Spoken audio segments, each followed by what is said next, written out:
Hello class, welcome है आप सभी का। स्टार्ट करेंगे आज हम KVS PGT की प्रिपरेशन स्टूडेंट्स। और ये मेरा वेरी फर्स्ट वीडियो है। हर बार मैं जब स्टडी स्टार्ट करती हूँ तो लगातार सिर्फ पढ़ाती हूँ। आज कुछ स्टार्ट कर रहे हैं तो बता देते हैं। आप लोगों का जो PGT में रहेगा 11 और 12 की जो NCERT की बुक्स है उसमें जो लिटरेचर है, चैप्टर्स है, मैं वो यहाँ क्लियर करने वाली हूँ। बट आप वो जो चैप्टर्स रहेंगे उसमें आपके एग्जाम में किस तरह से क्वेश्चन बनेंगे अंडरस्टैंडिंग वाइज, और हर चैप्टर से हम लोग फैक्ट भी निकालेंगे। पोयम है तो पोयम में काफ़ी कुछ पढ़ना होता है। पोयम का meaning, about the poet, poetic devices, important phrases, all this things, वो सब हम लोग चैप्टर बाय चैप्टर क्लियर करेंगे। अच्छा, तो आपको इन 11-12 में चलने वाली बुक्स का भी नाम पता होना चाहिए। तो आज हम ये जो बुक है ना हॉर्नबिल, इससे हम लोग आज इसका फर्स्ट पोयम क्लियर करेंगे। ओके, KVS PGT का है, वेरी वेरी लेटेस्ट 2023 का। और आज सभी को कमेंट करके बताना है 100%, ठीक है। कभी भी नहीं बोलती हूँ मैं, आज बोल रही हूँ। चलिए तो स्टार्ट करते हैं।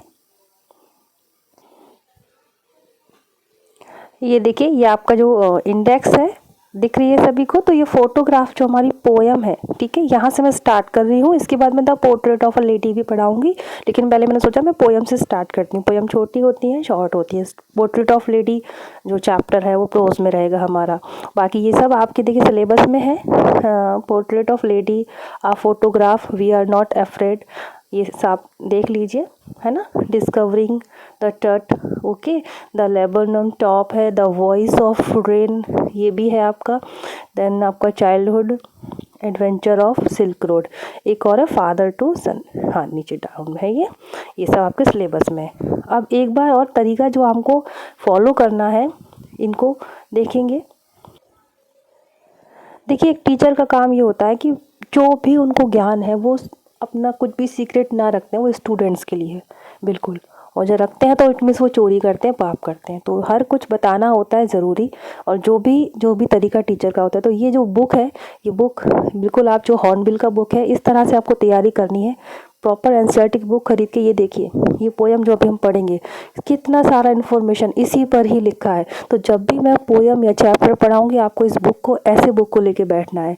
नोट्स बनाएंगे वो बाद में बनाएंगे, ऐसी बुक्स को पूरा भर देना है। लाइन टू लाइन पेंसिल चला के समझो, उस वर्ड पे वो मीनिंग लिख लो, इंपॉर्टेंट फैक्ट को अंडरलाइन करना है।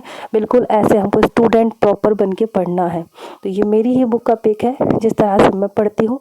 तो ये मैंने आप लोगों को बताया, इसको फॉलो करेंगे। बुक खरीद लीजिए मार्केट से और इस तरह से पढ़िए, ठीक है। चलिए तो हम लोग अब स्टार्ट करेंगे हमारी पोयम। हमको जब भी कोई पोयम पढ़नी होती है, फर्स्ट हम देखते हैं उस पोयम का टाइटल।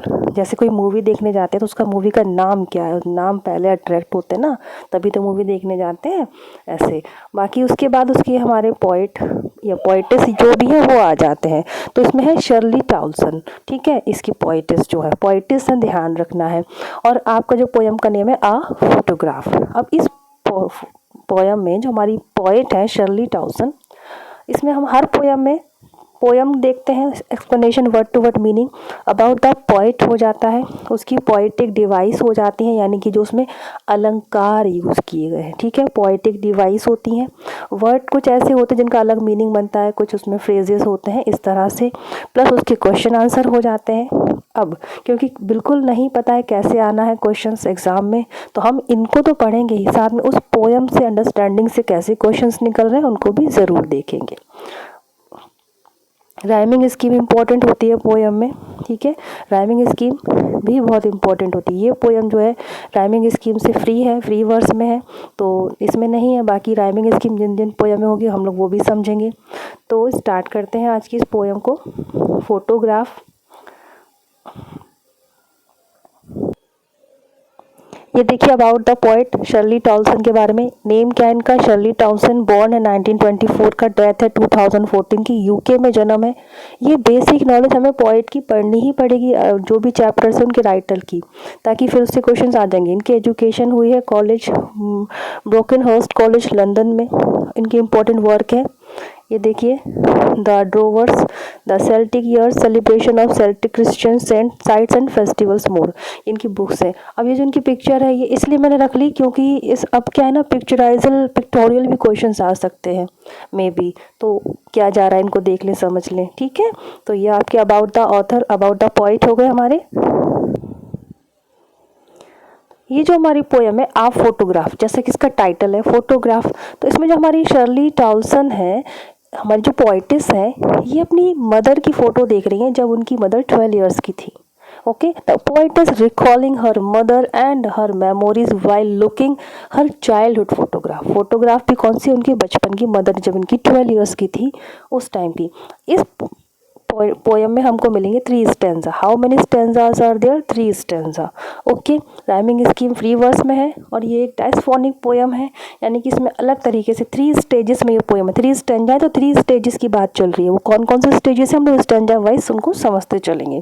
चलिए तो लाइन टू लाइन समझते हैं, ज़्यादा ईजी से हमको समझ में आएगा। This is the first stanza, stanza number 1। The cardboard, poem में स्टेंजा होते हैं, प्रोज में पैराग्राफ होते हैं। अब बेसिक वाले बच्चे होते हैं उनके लिए मैं भी ये सब चीज़ें बोल देती हूँ, जिनको आता है तो अच्छी बात है। The cardboard shows me how it was. Cardboard को किस लिए वर्ड यूज हुआ, ये फोटोग्राफ के लिए वो कार्डबोर्ड बोल रहे हैं कि how it was when the 2 girls cousins went paddling. The very first paragraph, the poetess is saying about cardboard. जब ये स्टोरी शुरू हो रही है हमारी पोयम, तो इसमें ये बता रहे हैं, ठीक है, कि उनकी जो कार्ड फोटो देखते हुए कह रही है कि ये जो फोटो है shows me how it was, कि वो कैसी थी जब वो 2 गर्ल्स थी, cousins went paddling each one holding one of my mother's hand. अब उस फोटोग्राफ में 3 गर्ल्स हैं, ठीक है, जो मिड में है वो इनकी मदर है और आसपास उनकी मदर के 2 कजिन हैं, गर्ल कजिन है।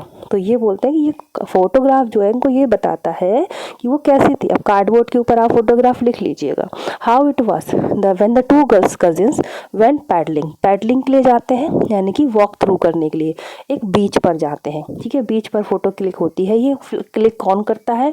अंकल क्लिक करते हैं, देखेंगे हम लोग। Each one holding one of my mother's hand, और दोनों के दोनों जो गर्ल हैं, ठीक है, वो इनकी जो मदर बीच में खड़ी होती हैं उनके हैंड पकड़े हुए हैं। And she the big girl, अब ये बिग गर्ल जो वर्ड यूज हुआ है मदर के लिए, she the big girl, because poet's किस लिए स्पेशली इस पोएम को लिख रही है?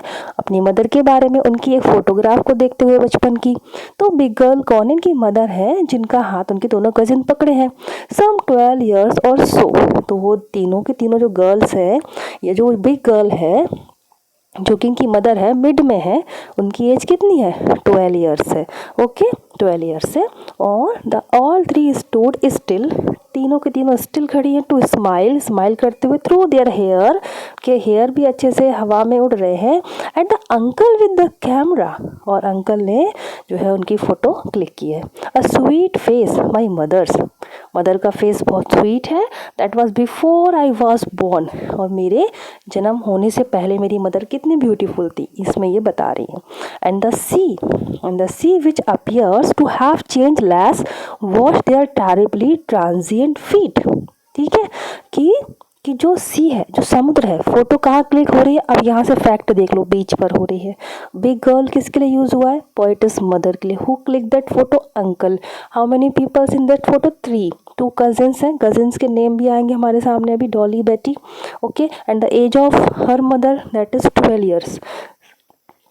सो the sea which appears to have change less, जो सी है, वो जो बीच है, बिल्कुल चेंज लेस है, मतलब उसमें कोई चेंज नहीं हुआ है जब उनकी मदर ने दैट टाइम फोटो क्लिक कराई होगी।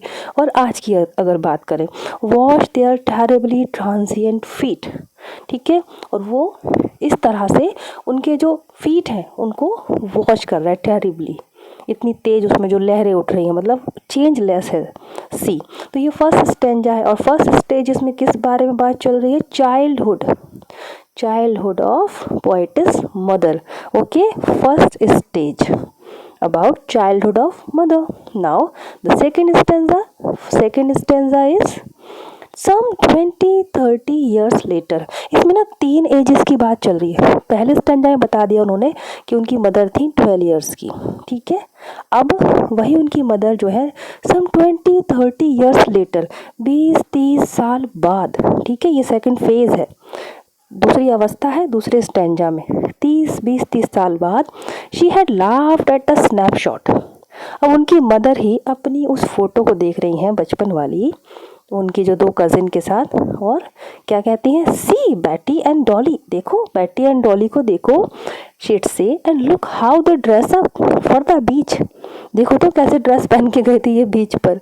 And the C holiday was her past, ठीक है। हंसते हुए उस फोटो को देखती हैं, हंसती हैं, खुद को भी देख रही हैं। उन तीनों जो गर्ल है उसमें वही है जब वो खुद 12 ईयर्स की थी, पोएटिस मदर, और उनकी जो 2 कजिन आसपास थी, डॉली एंड बेटी, उनको देखते कहती हैं देखो इन्होंने कैसा ड्रेसअप किया है। सी हॉलीडे पे जब जाते हैं तो पास टाइम में माइन इज हर लाफ्टर। अब ये बहुत इसमें जो है डीप बात छुपी हुई है, देखिए। The C holiday was her past, जब वो फोटो देख रही थी अपनी, कब गई थी वो, कहाँ गई थी, सी हॉलीडे पर, ठीक है, सी हॉलीडे पे बीच पर जाके फोटो क्लिक करी। तो सी holiday was her past, C holiday किसका पास्ट है, उनकी मदर का, mother of poet's Shirley Toulson. And poet's जैसे कि अपनी मदर को याद कर रही है ना इस पोयम में, तो कहती हैं और इनका पास्ट क्या है, माइन इज हर लाफ्टर, ठीक है। सी हॉलीडे उनका पास्ट है और मेरा पास्ट क्या है, मेरी मदर का लाफ्टर, मेरी मदर का हंसना। उन फोटो को देखकर किस तरह से वो हंसती हैं, ये इनका हो गया पास्ट, है ना। उसके बाद both wry with the laboured ease of loss, तो दोनों के दोनों, एक राय मतलब आयरॉनिक वर्ड होता है, लेबर्ड ईज ऑफ लॉस, दोनों के दोनों एक मेहनत से, बहुत ही मुश्किल से इस बात को छुपाती हैं कि कैसा उनके अंदर लॉस, क्या लॉस कर दिया उन्होंने। अब मदर है तो बचपन उनका लॉस हो गया, चला गया, इट मीन्स, ओके। और पोएटिस की मदर नहीं है, ओके, उनकी मदर अभी नहीं है, गुजर चुकी है, तभी तो वो उनको याद कर रही है। तो laboured ease of loss. Now third stanza in this, the second, हमने फर्स्ट जो स्टेज देखी थी, फर्स्ट स्टेंजा में जो स्टेज क्या थी, about the childhood of mother, okay. Second में मदर जो थी हैप्पी रहती हैं, अपनी फोटो देख के हंस रही होती हैं। एंड थर्ड में सैडनेस ऑफ पास्ट, जो कि हमारी पोएटिस रिकॉल कर रही हैं। Now she has been dead nearly as many years as that girl lived, मैंने बताया था इसमें एजेस की बात चल रही है। फर्स्ट स्टैंडा में बताया गया था उनकी मदर 12 ईयर्स की हैं। सेकंड स्टैंडा में उन्होंने बताया कि आफ्टर 20 या 30 ईयर्स वो अपनी उन फोटो को देख के हंसती हैं, ठीक है, ऐसा। अब यहाँ बता रहे हैं कि now she has been dead, कि अब उनकी डेथ हो चुकी है, नियरली एज मैनी ईयर्स, इतने साल हो गए, लगभग इतने साल हो गए जितने साल की वो लड़कियां थीं उस फोटो में। एज दैट गर्ल लिव्ड, जितने साल की वो गर्ल थी। कौन गर्ल है, वो उनकी मदर जो फोटो में है, ठीक है, 12 ईयर्स की थी, यानी कि इनकी मदर की डेथ हुई कितने साल हो गए, 12। अभी एमसीक्यूज में हम देखेंगे, नेक्स्ट लेसन किस चीज़ का आएगा, इसी चैप्टर्स के एमसीक्यूज। आप लोग बताइएगा, ठीक रहेगा क्या, एक चैप्टर एक्सप्लेन, एक चैप्टर एमसीक्यूज, साथ साथ में सॉल्व करते चलेंगे। तो वहाँ पूछा गया है 12 ईयर्स कहाँ लिखा है, कहीं नहीं लिखा है। यहाँ से ये बात क्लियर हो रही है कि अब जो उनकी डेथ हो गई है, as many years as the girl lived, जितने साल की वो गर्ल थी। And of this circumstances there is nothing to say at all, it's silence silences, ठीक है। और ये जितनी भी ज़्यादा परिस्थितियाँ रहीं, इसमें अब कुछ नहीं है कहने के लिए कि साइलेंस ने, वो जो खामोशी है उनकी डेथ के बाद, पोएटिस की जो सैडनेस है, सैडनेस की वजह से जो खामोशी है, जो साइलेंस है, उसने सबको साइलेंस कर दिया, ठीक है। तो आप देखिए अगेन, ये पोयम किस बारे में है? Photograph about the that poetess is recalling her mother memory by seeing one of her photograph of childhood. इतना हमको याद रखना है, ठीक है। उसके बाद जो मैंने मीनिंग समझाया, अब पोएटिक डिवाइसेस देख लेंगे। सबसे पहले जो आपको पोएटिक डिवाइसेस में मिल जाएगी, देखिए कार्डबोर्ड। कार्डबोर्ड में आपका है अल्यूजन। अल्यूजन पोएटिक डिवाइस या अलंकार, ये सब होते हैं, इंपॉर्टेंट होते हैं, देख लेते हैं। अल्यूजन क्या होता है? अल्यूजन मीन्स, देखिए, जब किसी नॉर्मल बात को एक किसी बड़ी बात के साथ उसको बड़ी चीज़ से कंपेयर करके बता दिया जाता है। जैसे कि अब रोमियो और जूलियट एक बहुत ही फेमस बात है ना, फेमस टॉपिक है ये। अब कोई अगर ऐसे लड़के लोगों को बोल देते हैं ये तो रोमियो बन गया, यानी कि ये इतना बड़ा जो कैरेक्टर रहा पास्ट में, माइथोलॉजिकल कैरेक्टर भी इसमें हो सकते हैं। तो ये पोएटिक डिवाइस आप एक बार समझ लेंगे ना, फिर जब मैं कभी भी आगे भी आएगी तो आपको फिर इजी लगेगा। देख लिया, an allusion is a figure of speech that makes a reference to people, places, events और लिटरेरी वर्क्स डायरेक्टली और by implying them. It is up to the audience to make the connection. एक connection बनाने के लिए ये सब बोल दिया जाता है। जैसे कि अब he is a real Romeo with the ladies, इसको रोमियो करके बता दिया। रोमियो एक इंपॉर्टेंट कैरेक्टर है, माइथोलॉजिकल बिग किसी एपिक का कैरेक्टर है। अब बहुत ज़्यादा सच बोलने वाले व्यक्ति को जो राजा हरीशचंद्र बोलते हैं, दैट इज अल्यूजन, है ना। राम जैसे बहुत अच्छे पुरुष, तो उनको राम जी की संज्ञा दे दी जाती है, दैट इज अल्यूजन। तो वही चीज़ है यहाँ भी, अल्यूजन। तो कार्डबोर्ड को यहाँ पर अल्यूजन है। किस तरह से? कार्डबोर्ड एक्चुअल में क्या कार्डबोर्ड था? वो नहीं, वो तो फोटोग्राफ थी ना, फोटोग्राफ को कार्डबोर्ड करके बोला गया है। तो ये आपका अल्यूजन है स्टूडेंट, ओके। तो आपका फर्स्ट फिगर ऑफ स्पीच कौन सी होगी इसमें? Allusion, the cardboard. नेक्स्ट आपकी जो फिगर ऑफ स्पीच हो जाएगी इसमें, देख लेते हैं, द मोस्ट कॉमन एलिट्रेशन। सभी लोग जानते हैं एलिट्रेशन। चलिए मैं यहाँ बता देती हूँ, फिर आपको इसकी डेफिनेशन भी बता दूंगी। देखिए, एक लाइन में, in a single line, if you find two or more words, okay, starting with the same letter, अगर एक ही लाइन में दो या दो से ज़्यादा ऐसे शब्द हैं जो कि स्टार्ट हो रहे हैं सेम लेटर से, that is called alliteration. Hindi में इसको अनुप्रास अलंकार कहते हैं, ओके। ALLI, alliteration. एलिट्रेशन तो स्टूड, स्टिल एंड स्माइल, इसमें आपका क्या है? एलिट्रेशन। उसके बाद देखिए, through, there, this is also alliteration, ठीक है। ऐसे ही इस पोयम में कई सारे एलिट्रेशन है, आप लोगों को ऐसे भी मिल जाएंगे। नेक्स्ट हम लोग देख लेंगे यहाँ, ये भी आपका एलिट्रेशन है, बिफोर, बोर्न। और अभी जब आप लोग पढ़ेंगे ना तो बहुत इजीली आपको करना आ जाएगा। There, terribly, transient, T, alliteration of T. ये देखिए 20, 30, अगेन एलिट्रेशन। एंड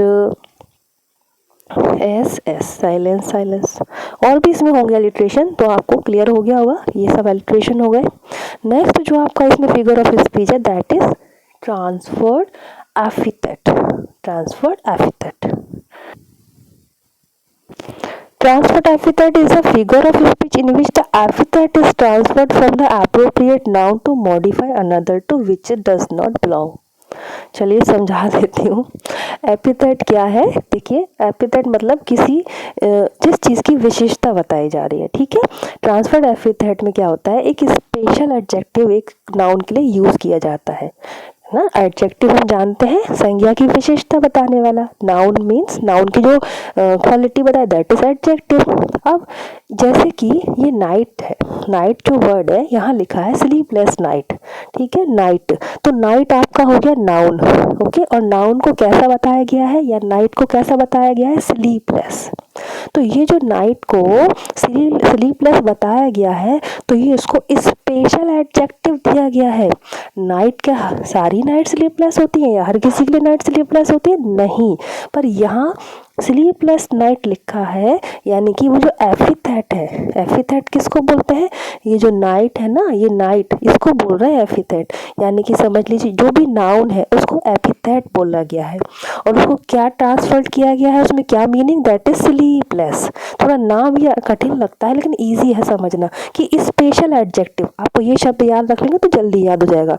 चलिए, तो ये स्पेशल एडजेक्टिव हमारी पोयम में कहाँ दिया गया है, देख लेते हैं। देखिए यहाँ टेरिबली ट्रांजिएंट फीट, यहाँ आपको ट्रांसफर्ड एपिथेट का उदाहरण मिल जाएगा। ये ट्रांजिएंट फीट जो वर्ड यूज किया गया है किस वे में, देखिए वो जो सी है वो चेंजलेस है, वो चेंज नहीं हुआ है पोइट के अनुसार। जैसे उनकी मदर के टाइम था वो सी जो बीच पर वो फोटो लिख रहा रही है वो अभी भी चेंजलेस है। उसी तरह से उनके जिस तरह से उनके फीट्स को, जो उनके फीट हैं पैर हैं, ट्रांजिएंट यानी कि क्षणिक रूप से वॉश कर देता है टेरिबली जो लहरें आती हैं। ठीक है, तो यहाँ पर एपिथेट क्या है, फीट। ठीक है, नाउन क्या है, फीट, उसको ट्रांसफर कर दिया गया है ट्रांजिएंट वर्ड से। ठीक है, क्षणिक उस समय के, तो ट्रांजिएंट वर्ड जो है आपका ट्रांसफर्ड हो गया, एपिथेट क्या हो गया, फीट। तो आई होप कि ये समझ में आया होगा आप सभी को। नेक्स्ट हमारा है ऑक्सीमोरन। ऑक्सीमोरन में क्या होता है, अपोजिट शब्द एक साथ लिखे होते हैं। लेबर्ड यानी कि कठिन परिश्रम करना और ईज मानी कि आराम से हो जाना। अब परिश्रम भी है आराम भी है एक साथ है, इसको कहते हैं ऑक्सीमोरन। ठीक है, ऑक्सीमोरन। ऑक्सीमोरन ऑक्सीमोरन डेफिनेशन देखिए, एक ऐसा phrases that combines normally contradictory terms. Contradictory मतलब जिनमें आपस में कॉन्ट्राडिक्शन है, अपोजिट है, टकराव है एक। ठीक है, वो टर्म यूज होती है एक साथ, तो उसको कहते हैं ऑक्सीमोरन। इसका लिटरेरी यूज देखिए, coward die many times before their deaths. चलिए एग्जाम्पल देखिए, jumbo shrimp, soft rock, almost exactly, same and differences. तो ये देखिए सॉफ्ट भी बोल रहे हैं रॉक भी बोल रहे हैं, तो ये ऑक्सीमोरन हो गया। इसकी वैल्यू क्या है कि oxymoron should reveal a deeper truth through their contradiction. एक डीपर ट्रूथ उसमें छुपा रहता है। बाकी जो आपको मेन बात यही समझ लेनी है,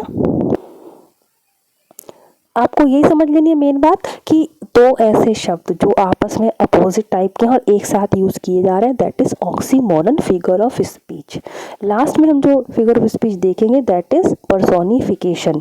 ठीक है, पर्सोनिफिकेशन भी हमको मिल जाएगा। कैसे पर्सोनिफिकेशन जो फिगर ऑफ स्पीच हो,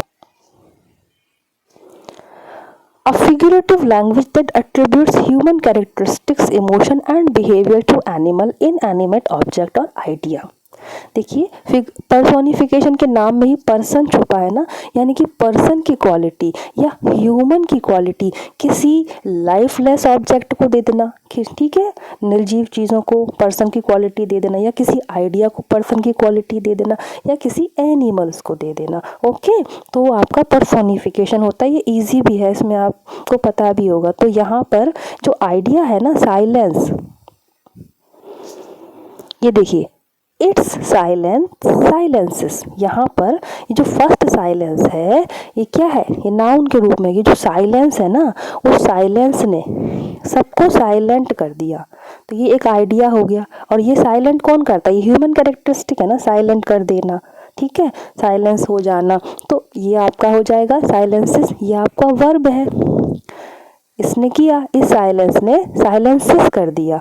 तो क्या ये कर सकती है साइलेंसेस, जो ह्यूमन क्वालिटी है, समझना है, ये इंपॉर्टेंट है। तो ये आपका यहाँ पर पर्सोनिफिकेशन फिगर ऑफ स्पीच हो जाएगा।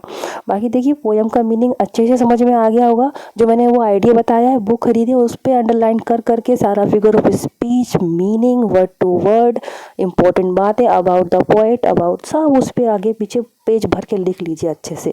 और एंड में आपको सिर्फ उसको एक एक बार देखना रहेगा, फिर जब एग्ज़ाम आएगा। और नेक्स्ट वीडियो में हम लोग MCQs बनाएंगे हम इसी चैप्टर के, इसी पोएम के, वो भी तब जब आप लोग कमेंट करोगे। बताओ मुझे ठीक रहा, ये कैसा लगा आपको ये लेसन, तो मैं फिर आपका PGT कंटिन्यू करूँगी फिर। Okay, thank you so much for watching this lesson students. खुश रहिए, पॉजिटिव रहिए, जय हिंद।